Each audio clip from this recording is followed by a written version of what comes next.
ಅಂಬೇಡ್ಕರ್ ಅವ್ರನ್ನ ನಾವು ಬಿಡುಗಡೆ ಮಾಡಬೇಕಾಗಿರೋದು ಯಾವುದರಿಂದ ಗೊತ್ತಾ? ಅವರ ಇಲ್ಲಿಯ ಅಧಿಕೃತ ಅನುಯಾಯಿಗಳು ಯಾರಿದ್ದಾರೆ ಅವ್ರನ್ನ ಜಾತಿವಾದದಲ್ಲಿ ಬಂಧಿಸಿ ಇಟ್ಕೊಂಡಿದ್ದಾರೆ ಹೆಚ್ಚು ಕಡಿಮೆ. ಅದಕ್ಕಿಂತ ಜಾಸ್ತಿ ಏನೂ ಮಾಡಿಲ್ಲ ಅಂತ ನಾನು ಹೇಳೋದು. ಬಸವಣ್ಣನ 12ನೇ ಶತಮಾನದಲ್ಲಿ ಹೆಂಗೆ ಫೇಲ್ ಮಾಡಿಸಿದ್ರು ಆ ಥರ ಅಂಬೇಡ್ಕರ್ನ ಜಾತಿ ವಿಚಾರದಲ್ಲಿ ಫೇಲ್ ಮಾಡಿಸಿದ್ವಿ. ಯಾಕೆಂದ್ರೆ ಅವ್ರ ಅನೈಲೇಷನ್ ಆಫ್ ಕಾಸ್ಟ್ ಅಂದ್ರು. ಕಾಸ್ಟ್ ಬಿಡೋರು ಯಾರು ಕೂತಿರಲ್ಲ ಇಲ್ಲಿ. ಮೈನಾರಿಟೀಸ್ನ ಡಿಫೈನ್ ಮಾಡಿದ್ದಾರೆ ಕಾನ್ಸ್ಟಿಟ್ಯೂಷನ್ ಅಲ್ಲಿ. ಕೇಳಿ ಅವ್ರನ್ನ ಮಾಡಿದ್ದಾರೆ ಸರ್, ನೀವು ಹೇಳಿ ಸರ್, ಎಲ್ಲಿ ಮಾಡಿದ್ದಾರೆ? ಮೈನಾರಿಟೀಸ್ನ ಡಿಫೈನ್ ಮಾಡಿಲ್ಲ ಅವರು. ಅವ್ರು ಹಿಂದೂ ಧರ್ಮವನ್ನು ಬೈತಾ ಇದ್ರು ಅಂದರೆ ಅವ್ರು ಎಲ್ಲ ಧರ್ಮವನ್ನು ಬೈತಾ ಇದ್ರು ರೀ. ಆ ಥರ ಒಂದು ಕಡೆ AI, ಇನ್ನೊಂದು ಕಡೆ ಕ್ಲೈಮೇಟ್ ಚೇಂಜ್, ಮತ್ತೆ ಈಗ ಯುದ್ಧ ಎಲ್ಲ ನಡೀತಾ ಇದೆ. ಇದೆಲ್ಲ ನೋಡಿ, ಈಗ ನ್ಯೂ ವರ್ಲ್ಡ್ ಆರ್ಡರ್ ಬರುತ್ತೆ. ಸರ್ಕಾರ ಸೃಷ್ಟಿ ಮಾಡೋ ಉದ್ಯೋಗ ಅವಕಾಶಗಳು ಕಮ್ಮಿ ಆಗ್ತಾನೇ ಹೋಗ್ತಾ ಇರುತ್ತೆ. ಮುಂದೆ ನೀವು ರಿಸರ್ವೇಷನ್ ಜಾಸ್ತಿ ಮಾಡ್ತಾವನೇ ಹೋಗ್ತೀರಾ. ಯಾರಿಗೆ ಮಾಡ್ತಿದ್ದೀರಾ ನೀವು? ನಾವು ಬರೀ ಐಡೆಂಟಿಟಿ ಪಾಲಿಟಿಕ್ಸ್ ಅಲ್ಲಿ ಮಾತ್ರ ಇಟ್ಕೊಂಡು ಅವ್ರ ಬಗ್ಗೆ ಮಾತಾಡ್ತಿದ್ದೀವಲ್ಲ. ಅವರ ಅನುಯಾಯಿಗಳು ಅದರ ಮೊದಲ ಜವಾಬ್ದಾರಿ ತಗೋಬೇಕು. ಅವರಿಂದ ಇದಾಗಿರೋದು. ಬೇರೆಯವ್ರು ಓದ್ತಾರೋ ಇಲ್ಲ ಬಿಡಿ, ಅಂಬೇಡ್ಕರ್ ಫಾಲೋವರ್ಸ್ ಅಂತ ಏನಿದ್ದಾರೆ, ಅಂಬೇಡ್ಕರ್ ಬಗ್ಗೆ ಅವ್ರಿಗೆ ಏನು ಗೊತ್ತಿಲ್ಲ. ಇದು ಇನ್ಸೈಡರ್ ಕ್ರಿಟಿಕ್ ಅನ್ನೋದು ಭಾಳ ದೊಡ್ಡ ಐಡಿಯಾ. ಅದು ಅನಂತಮೂರ್ತಿಯವರು ಯುರೋಪಿಂದ ತಂದಿದ್ದ ಐಡಿಯಾ ಅನ್ನೋ ಥರ ಅವರು ಮಂಡಿಸಿದ್ದಾರೆ. ಆದರೆ ರವೀಂದ್ರರು ಗೋರಾದಲ್ಲಿ ಅದನ್ನು ಭಾಳ ಚೆನ್ನಾಗಿ ಹೇಳ್ತಾರೆ. ಅವ್ರು ಏನಂತಾರೆ ಅಂದರೆ, ಅವನು ವಿನಯ ಮತ್ತು ಗೋರಾ ಪರೇಶ್ ಬಾಬು ಅವ್ರ ಮನೆಗೆ ಹೋದಾಗ, ಯಾಕಂದ್ರೆ ಬ್ರಹ್ಮ ಸಮಾಜ ಮನೆಗೆ ಹೋದರೆ ಅವ್ರ ಮನೆಯಲ್ಲಿ 4 ಜನ ಹೆಣ್ಮಕ್ಳು ಇರ್ತಾರೆ. ಇವನು ಈ ಗೋರ, ನೀವು ಕತೆ ಅದು ಓದಿದ್ದೀನಿ ನಾನು, ಅದು ಯಾಕೆ ಹಂಗೆ ಕಳಿಸ್ತಾರೆ ಹೇಳ, ಗೋರ ಅಲ್ಲಿಗೆ ಹೋದರೆ ಒಬ್ಬಳನ್ನ ಮದುವೆ ಆಗ್ಬೋದು ಅಂದ್ಬಿಟ್ಟು ಅವರು ಸಂಪ್ರದಾಯ ವೈಷ್ಣವ ಬ್ರಾಹ್ಮಣರ ಕುಟುಂಬದಿಂದ ಅವ್ರು ಕಳಿಸಿರ್ತಾರೆ ಮಗನ ಪತ್ರದೊಂದಿಗೆ. ಮಗ ಪತ್ರ ತೊಗೊಂಡು ಬಂದಿದ್ದಾನೆ ಅಂದರೆ ಇದೇ ಅರ್ಥ. ಅದು ಇವಾಗ ನಮ್ಮಲ್ಲಿ ಗೊತ್ತಲ್ಲ, ಹೆಣ್ಣು ನೋಡೋಕ್ಕೆ ಬಂದಂಗೆ ಅದು ಬಂದಿರ್ತಾನೆ, ಪತ್ರ ತೊಗೊಂಡು ಬಂದಿರ್ತಾನೆ. ಅವ್ರು ಹುಡುಗಿಯರು 4 ಜನನೂ ಬಂದು ಕುಳ್ತೊಳ್ತಾರೆ. ಅವರ ಹೆಂಡತಿನ ತಾಯಿನೂ ಬರ್ತಾಳೆ, ಭರದ ಸುಂದರಿ ಅಂತಲೇ 4 ಹೆಸರಲ್ಲ, ಬರ್ತಾರೆ. ಅವರು ಬಂದಾಗ ಅವಳು ದೊಡ್ಡವಳು ಬಂದು ಒಂದು ಟ್ರೈನಲ್ಲಿ ಚಹಾ ತಂದ್ಕೊಂಡ್ಬಿಡ್ತಾಳೆ, ಸುಚರಿತ. ಈ ಗೋರ ಮುಂದೆ ಬಂದಾಗ ಅವನು ನನಗೆ ಬೇಡ ಅಂತಾನೆ. ಆ ವಿನಯ ಅವನ ಹೆಸರಿಗೆ ತಕ್ಕಂತೆ ಆ ವಿನಯ ಅವನು ಚಹಾ ಕುಡಿತಾನೆ. ಈ ಗೋರಂಗ ಅವನ ಮೇಲೆ ಭಾಳ ಸಿಟ್ಟು ಬರುತ್ತೆ. ಯಾಕೆಂದ್ರೆ ಮಡಿಯನ್ನು ಹಾಳು ಮಾಡಿಕೊಂಡು ನಾಮಾಗಿಮ್ಮ ಜುಟ್ಟು ಎಲ್ಲ ಇಟ್ಕೊಂಡು ಬಿಟ್ಕೊಂಡು ಬಂದಿರ್ತಾನೆ. ಅವರೆಲ್ಲ ಕಿಲ ಅಂತ ಹುಡುಗಿರು ನಗ್ತಾರೆ. ಅವರ ತಾಯಿ ಅವನ್ನ ಕೇಳ್ತಾರೆ, ಇದು ಏನಪ್ಪ, ಏನು ಪೂಜೆ ಮಾಡಿ ಬಂದಿರೇನು? ಹೌದು. ಮಡಿ ಏನು? ಹೌದು. ನೀವು ಮೂರ್ತಿ ಪೂಜಕರು? ಅವನಿಗೆ ರೇಗತ್ತ. ಅವನಿಗೆ ಮೂರ್ತಿಯನ್ನು ತಿರಸ್ಕರಿಸುವಂಥ ಮೂರ್ಖ ನಾನಲ್ಲ ಅಂತ ಹೇಳ್ತಾನೆ. ಅವ್ರಿಗೆ ಪರೇಶ್ ಬಾಬು ಒಂಥರ ಮುಜುಗರ ಆಗುತ್ತೆ, ಜಗಳಕ್ಕೆ ಹೋಗ್ತಾ ಇದ್ದೆ ಅಂತ. ಹಂಗಲ್ಲಪ್ಪ, ಮೂರ್ತವಾದದ್ದು ಅನಂತವಾದದ್ದಲ್ಲ ಅಂತ ಹೇಳ್ತಾರೆ. ಭಾಳ ಚೆನ್ನಾಗಿದೆ ಕನ್ನಡ ಟ್ರಾನ್ಸ್ಲೇಷನ್. ಅವರು ನೇರ ಬೆಂಗಾಲಿಯಿಂದ ಮಾಡಿದ್ದಾರೆ ಲೀಲಾವತಿ ಅವರದ್ದು. ಮೂರ್ತವಾದದ್ದು ಅನಂತವಾದದ್ದಲ್ಲ ಅಂತ ಹೇಳ್ತಾರೆ. ಅದಕ್ಕೆ ಅವನು ಗೋರ ಅವ್ರಿಗೆ ರಿಪ್ಲೈ ಮಾಡ್ತಾನೆ, ಅಂತರವಿಲ್ಲದೆ ಗೋಚರವಾಗುವುದಿಲ್ಲ ಅಂತ ಹೇಳ್ತಾನೆ. ಅದು ನಾನು ಹೇಳಿದಾಗ ಅನಂತಮೂರ್ತಿ, ಅದು ದ್ವೈತ ಕಣೆ, ಅದು ದ್ವೈತ ಅಂತ ಹೇಳಿದರು ಎಲ್ಲರಿಗೆ.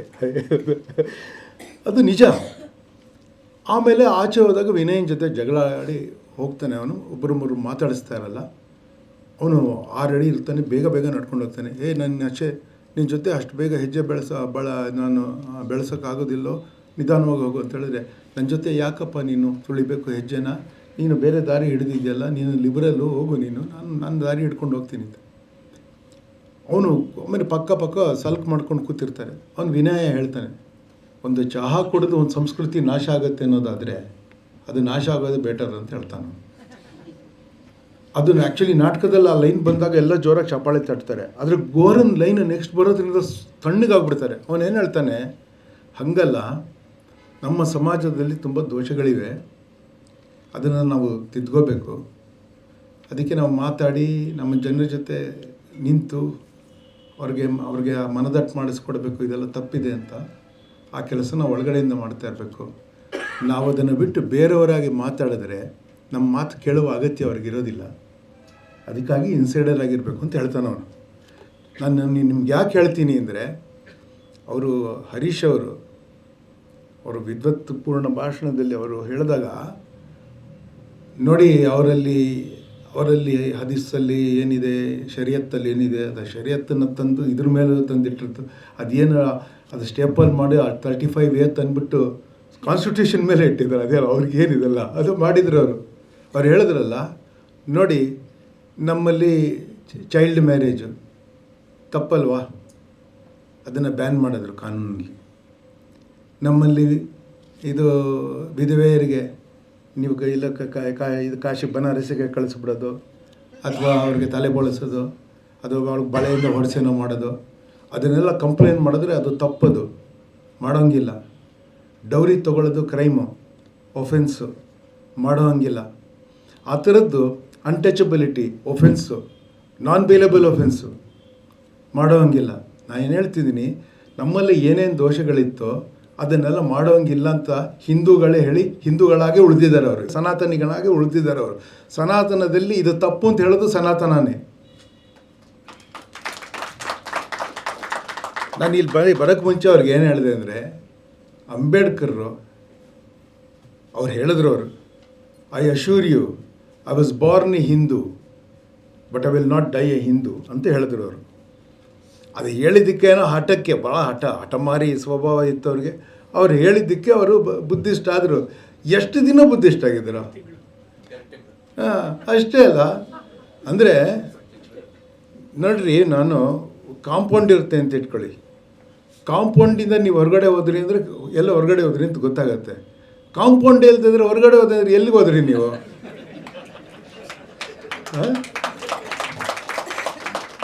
ನಿಮ್ಮನ್ನು ಕಟ್ಟಾಕಿ ಇಟ್ಕೊಂಡಿರೋರು ಯಾರು?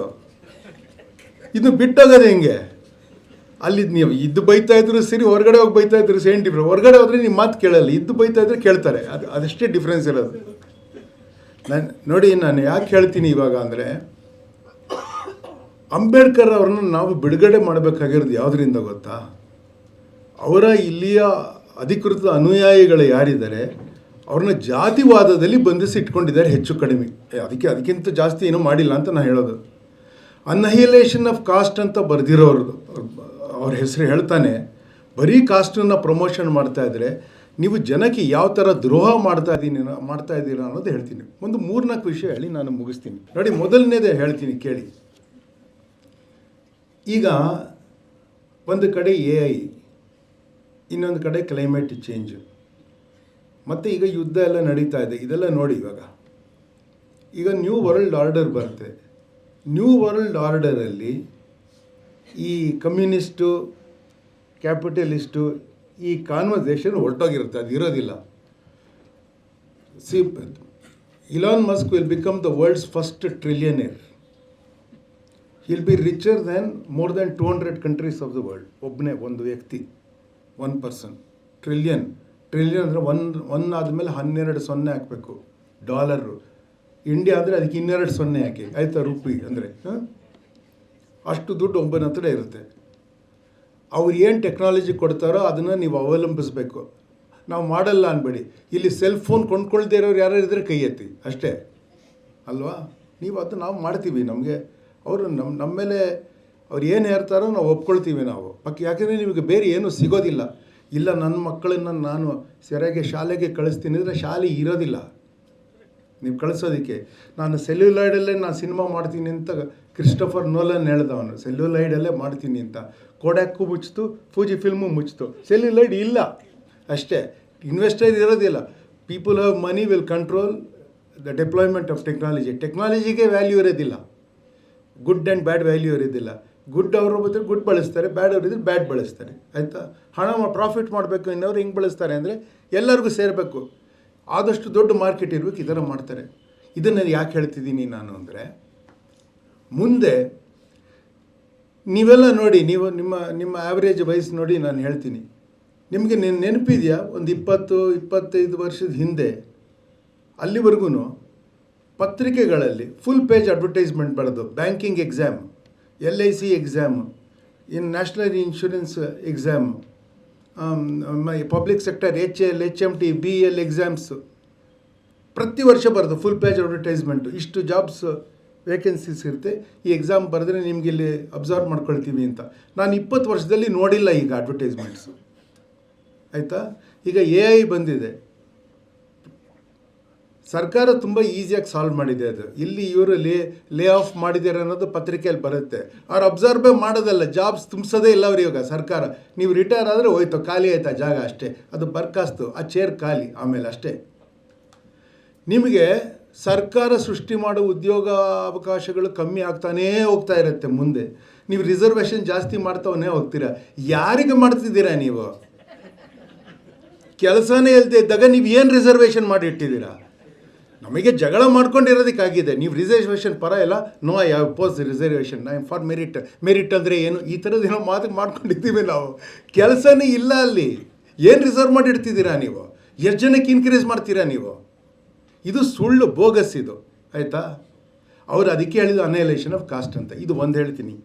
ಇನ್ನೊಂದು ಹೇಳ್ತೀನಿ, ಅವ್ರು ಯಾಕೆ ನಾವು ಇವಾಗ ಅವ್ರ ಬಗ್ಗೆ ಬೇರೆ ಥರ ಯೋಚನೆ ಮಾಡಬೇಕು, ನಾವು ಹೊಸ ಥರ ಯೋಚನೆ ಮಾಡಿ ಪುಸ್ತಕ ಬರೆಯೋರಿಗೆ ನಾವು ಅವಕಾಶ ಕಲ್ಪಿಸ್ಕೊಡ್ಬೇಕು. 10,000 ಕಾಪಿ ನಾವು ಕೊಂಡ್ಕೋಬೇಕು, ನಿಜ ಅದು. ನಾವು ಇದ್ರ ಬಗ್ಗೆ ಮಾತಾಡ್ತಾ ಇರಬೇಕು. ಅವ್ರು ಇಲ್ಲದೆ ಇರಬೇಕು. ಪುಸ್ತಕ ಬಿಡುಗಡೆ ಆದಾಗಲ್ಲ ಇಂಥ ಪುಸ್ತಕ ಬಂದಿದೆ, ಇದ್ರ ಲಿಂಕ್ ಬಂದಿದೆ ಅಂತ ಇದರ ಉಲ್ಲೇಖವನ್ನು ಮಾಡ್ತಾನೆ ಇರಬೇಕು ನಾವು. ಯಾಕೆ ಅಂದರೆ ಅಂಬೇಡ್ಕರ್ದ ಅವ್ರನ್ನ ಬೇರೆ ಆಯಾಮಗಳಲ್ಲಿ ನೋಡೋದಕ್ಕೆ ನಾವು ಕಲ್ತ್ಕೋಬೇಕು.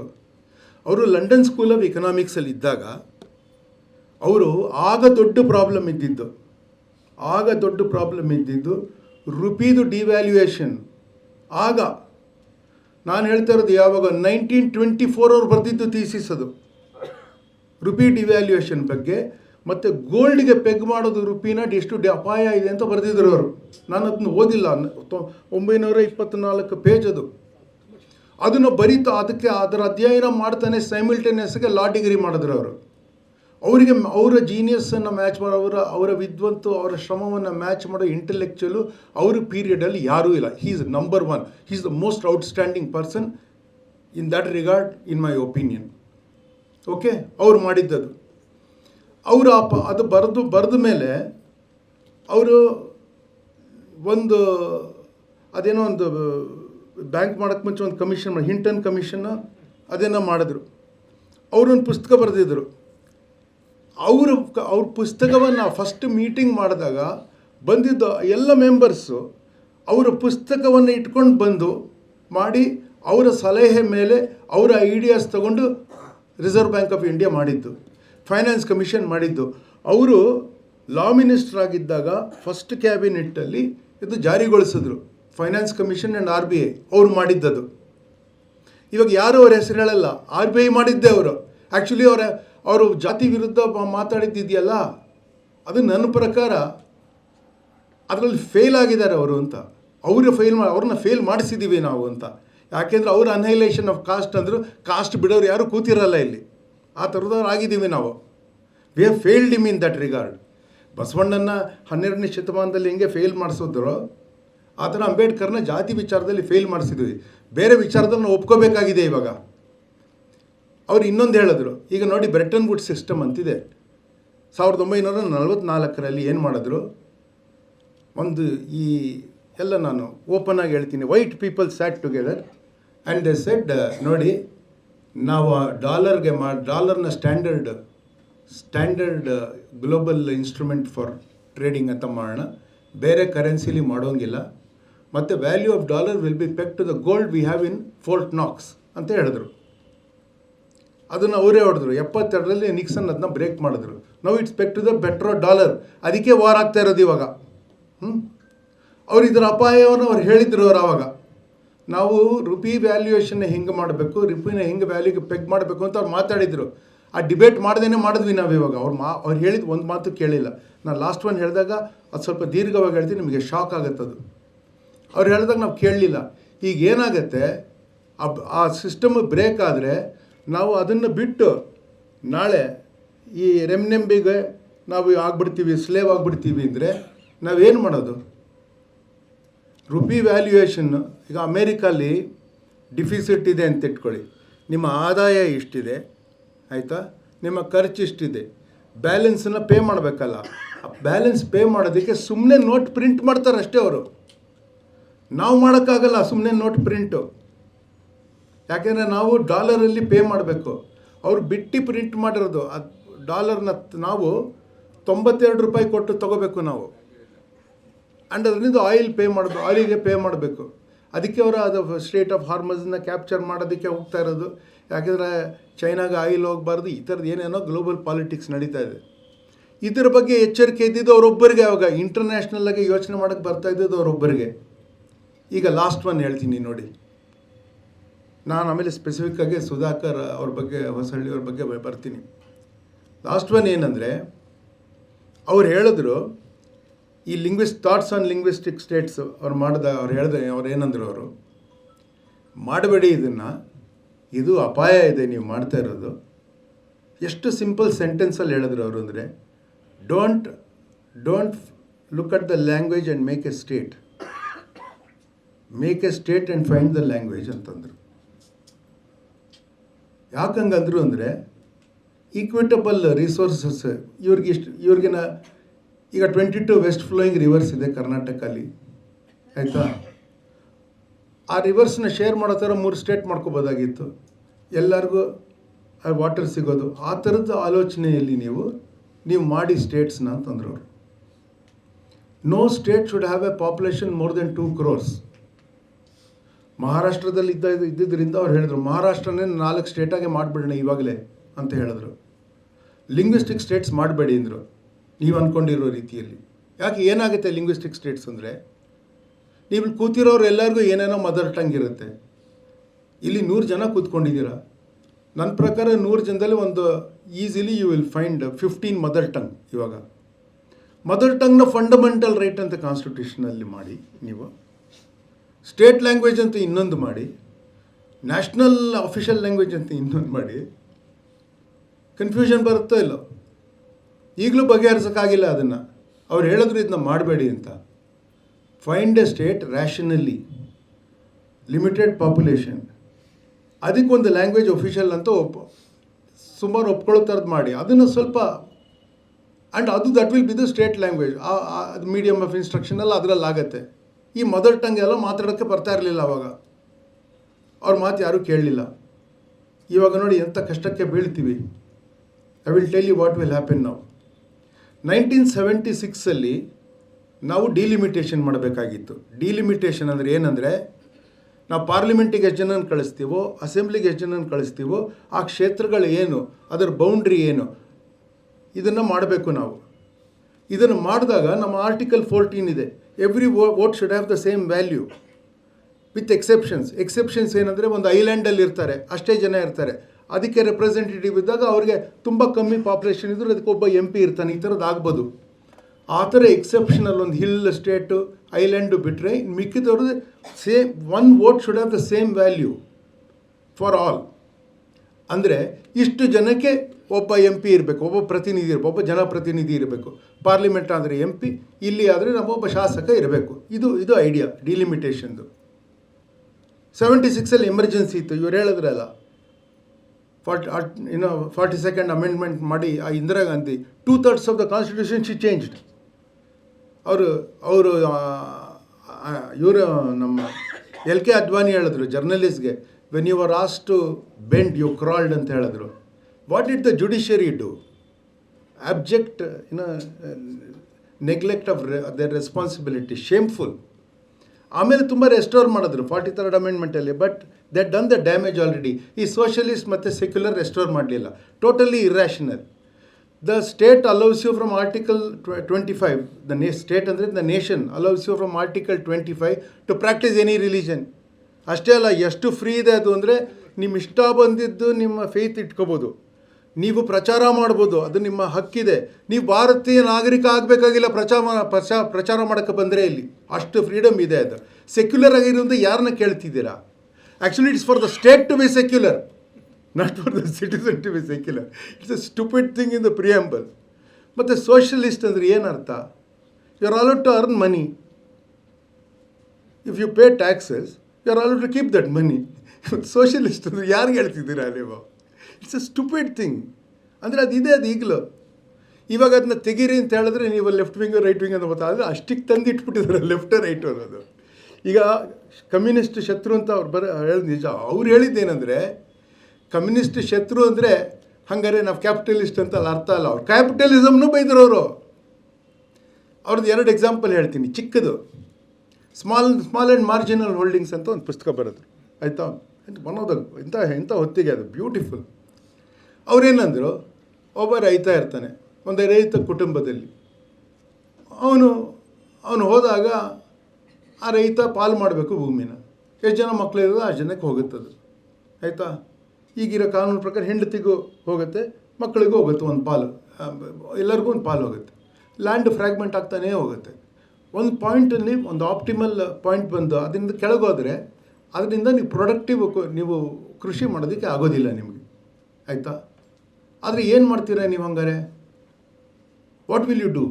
ಎಂಥ ಬ್ರಿಲಿಯಂಟ್ ಐಡಿಯಾ ಕೊಟ್ಟರೋರು ಅಂದರೆ, you nationalise agricultural produce, you nationalise agricultural land.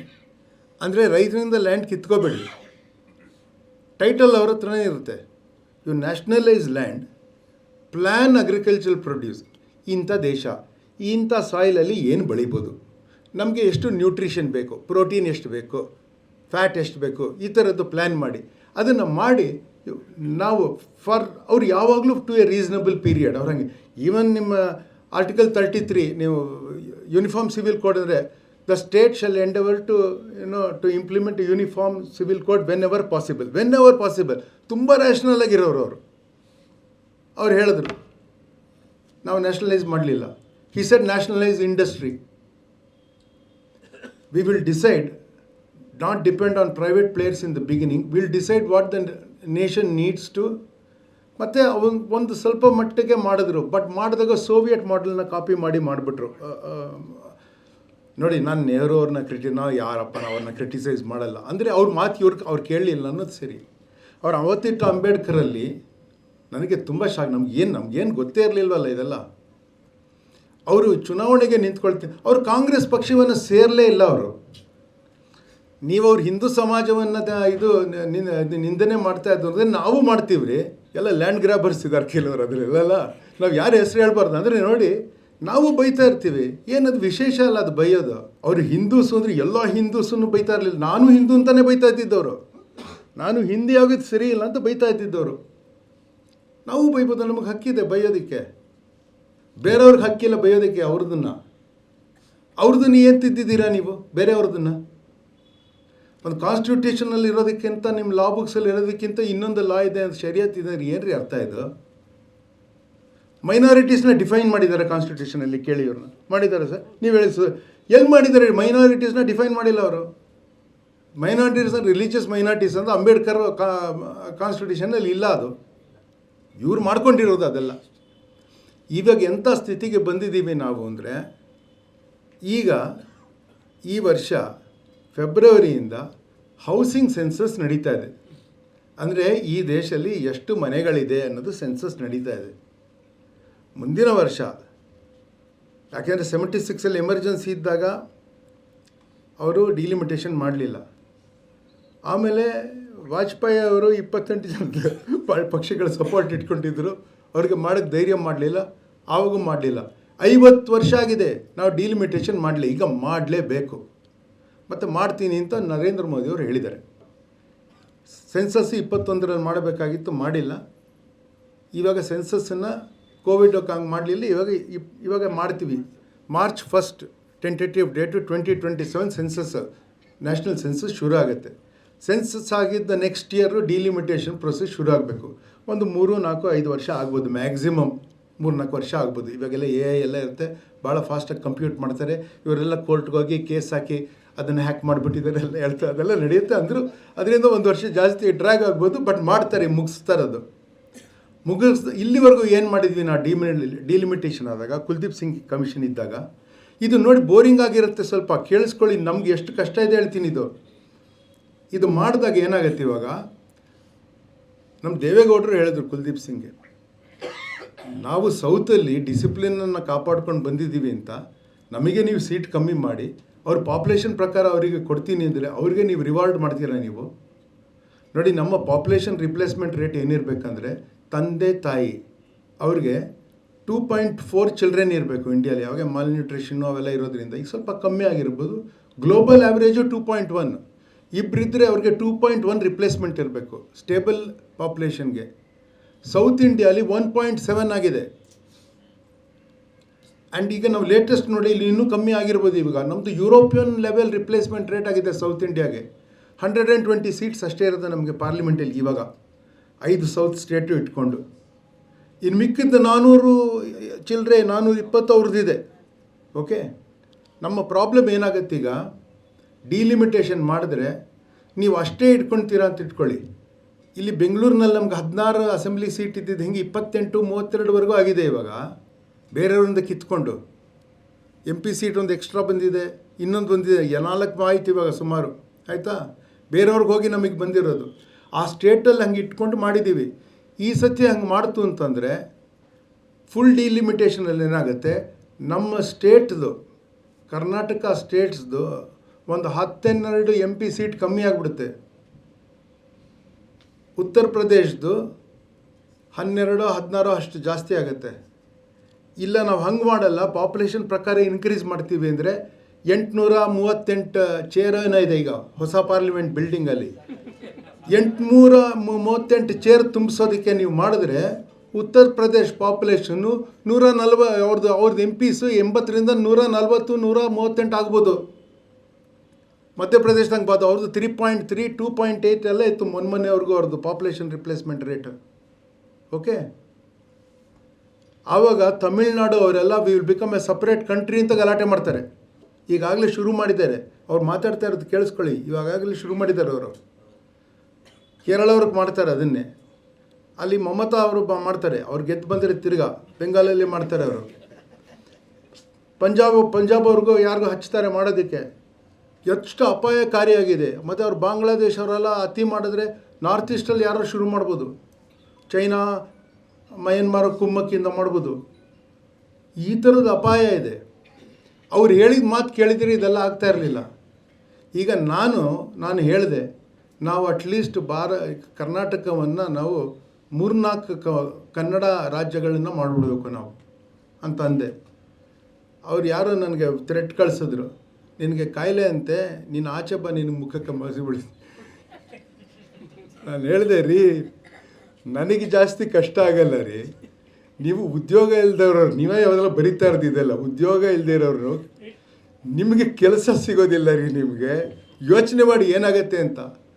Devolution of funds ಬರಬೇಕು ಅಂತ ಇಟ್ಕೊಳ್ಳಿ. ನಿಮ್ಮ ಹತ್ರ 5 ರಾಜ್ಯ ಇದ್ದರೆ, ಕರ್ನಾಟಕದ 5 ಕನ್ನಡ ಸ್ಪೀಕಿಂಗ್ ಸ್ಟೇಟ್ ಇದ್ದರೆ, ನಿಮ್ಮ ಡೆವಲ್ಯೂಷನ್ ದುಡ್ಡು ಕೇಂದ್ರದಿಂದ ಬರೋದು ನಿಮಗೆ ಇಂಪ್ರೂವ್ ಆಗುತ್ತೆ.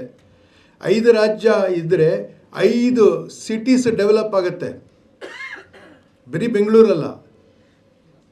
ನನಗೆ ಏನು ಬೇಜಾರಾಗತ್ತೆ ಅಂದರೆ, ಇದೆಲ್ಲ ಅಂಬೇಡ್ಕರ್ ಆವಾಗಲೇ ಚಿಂತೆ ಮಾಡಿ ಬರೆದು ಹೇಳಿದ್ದಾರೆ. ನಾವು ಬರೀ ಐಡೆಂಟಿಟಿ ಪಾಲಿಟಿಕ್ಸಲ್ಲಿ ಮಾತ್ರ ಇಟ್ಕೊಂಡು ಅವ್ರ ಬಗ್ಗೆ ಮಾತಾಡ್ತಿದ್ದೀವಲ್ಲ. ಅವರ ಅನುಯಾಯಿಗಳು ಅದರ ಮೊದಲ ಜವಾಬ್ದಾರಿ ತೊಗೋಬೇಕು. ಅವರಿಂದ ಇದಾಗಿರೋದು. ಬೇರೆಯವ್ರು ಓದ್ತಾರೋ ಇಲ್ಲ ಬಿಡಿ, ಅಂಬೇಡ್ಕರ್ ಫಾಲೋವರ್ಸ್ ಅಂತ ಏನಿದ್ದಾರೆ, ಅಂಬೇಡ್ಕರ್ ಬಗ್ಗೆ ಅವ್ರಿಗೆ ಏನೂ ಗೊತ್ತಿಲ್ಲ. ಅದು ಭಾಳ ಬೇಜಾರಿನ ವಿಷಯ. They don't know anything about him. ಅವರು ಎಲ್ಲದ್ರ ಬಗ್ಗೆನೂ ಕಾಮೆಂಟ್ ಮಾಡಿದ್ದಾರೆ. He never join the Congress party ಅಷ್ಟೇ ಅಲ್ಲ, ಅವರೇ ಚುನಾವಣೆಗೆ ಬಾಂಬೆ ನಾರ್ತ್ ಸೆಂಟ್ರಲ್ಗೆ ನಿಂತಾಗ ಅವರ ಕ್ಲೋಸೆಸ್ಟ್ ಫಾಲೋಯರ್ನ ತಗೊಂಡು ಅವ್ರ ವಿರುದ್ಧ ನಿಲ್ಲಿಸಿ ಸೋಲ್ಸಿಸಿದ್ರು. ಅವರು 2 ಸತಿ ಮಾಡಿದ್ರೆ ಹಾಗೆ. ಆಮೇಲೆ ಹೋಗಿ ನಾರ್ತಲ್ಲಿ ಕಂಟೆಸ್ಟ್ ಮಾಡಿದ್ರಲ್ಲ ಅವರು, UP ನಾರ್ದರ್ನ್ ಪ್ರಾವಿನ್ಸಲ್ಲೇ ಮಾಡಿದ್ರು. ಬೆಂಗಾಲಲ್ಲಿ ಮಾಡಿದ್ರು, ಕರೆಕ್ಟ್. ನೋಡಿ, ಇನ್ನೊಂದು ಹೇಳ್ತೀನಿ. ಈಗ ಅಂಬೇಡ್ಕರ್ RSS ಶಾಖೆಗೆ ಹೋಗಿದ್ರು ಅನ್ನೋದು ಇದೆಯಲ್ಲ, ಇವಾಗ ಇದು ಬಂದಿದೆಯಲ್ಲ, ಈ ಪತ್ರಿಕೆಯಲ್ಲಿ ಏನೋ ಬರುತ್ತೆ. ಮತ್ತು ವಾಚಿಕರ ವಾಣಿಯಲ್ಲಿ ಶುರು ಆಗುತ್ತಿದ್ದು ಏನಾರು ಬರೆಯೋದು. ಇಲ್ಲ, ಹೋಗೇ ಇರಲಿಲ್ಲ, ಇದು ಹೊಗಳೆ ಸನಾತನ ಶನಿಗಳೆಲ್ಲ ಹೇಳಿರೋದನ್ನು ಇವರು ಸುಧಾಕರ್ ಅವರು ಕೇಳಿಕೊಂಡು ಬರೆದಿದ್ದಾರೆ. ಈ ಥರದ್ದೆಲ್ಲ ಬರುತ್ತಿದ್ದರು. ಆದರೆ ನಾನು ಏನೋ ರಿಸರ್ಚ್ ಮಾಡ್ತಾ ಇರಬೇಕಾದ್ರೆ ನನಗೊಂದು ಸಿಕ್ತು. ನಾನು ಪ್ರವೀಣ್, ಮಾವಿನಕೆರೆ ಪ್ರವೀಣ್ ಅವರಿಗೆ ಮತ್ತು ಸುಧಾಕರ್ ಹೊಸಳ್ಳಿ ಅವ್ರ ಇಬ್ಬರನ್ನ ಕಳಿಸ್ದೆ ಅದನ್ನು.